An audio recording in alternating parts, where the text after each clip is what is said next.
So kati eno emmotoka petrol touareg V6 yabadde testartinga nga teteekamu switch nga ekisumuluzo kyayo tekiraba nga n'onyiga push to start button teraga mu ignition nga so anyway ngenda balaga engeri gy'oyinza okukolamu buno obuzibu nga butuuse ku mmotoka yo, engeri gy'oyinza okisolvingamu nga tospeninze ssente nnyingi mu bwangu obw'ekitalo with just small tools zojja okwetaaga ne scan tool and you good to go.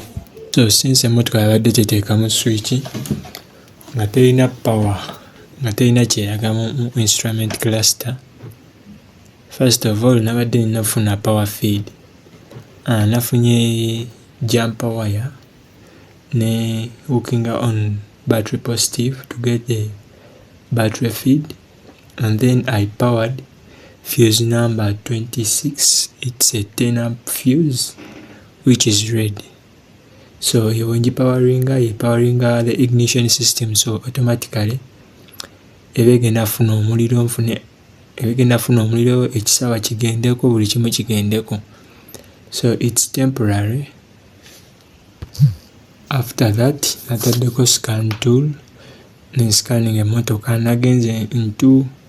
nagenze into access control module nensangamu eno code. Nasanzeemu code 00288 which is steering column lock actuator defective. Ebiseera ebisinga zino emmotoka eza VW ddala touareg, model ya touareg ezirina both push to start button ne mw'oyingiza ekisumuluzo. Mechanism yaayo buli w'oyingizaamu ekisumuluzo, jjukira steering lock eba erina okwe-unlockinga, oyingizaamu ekisumuluzo ne yeelockinga ogijjamu ekisumuluzo.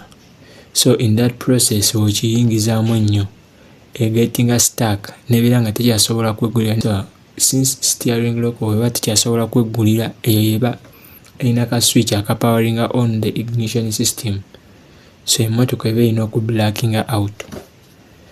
So the simple hack to do is to clear the code. So after clearing the code, my car was fine, as you see. If your car behaves the same way as this one was, you can try the method I used. You never know, maybe it may solve out your issue.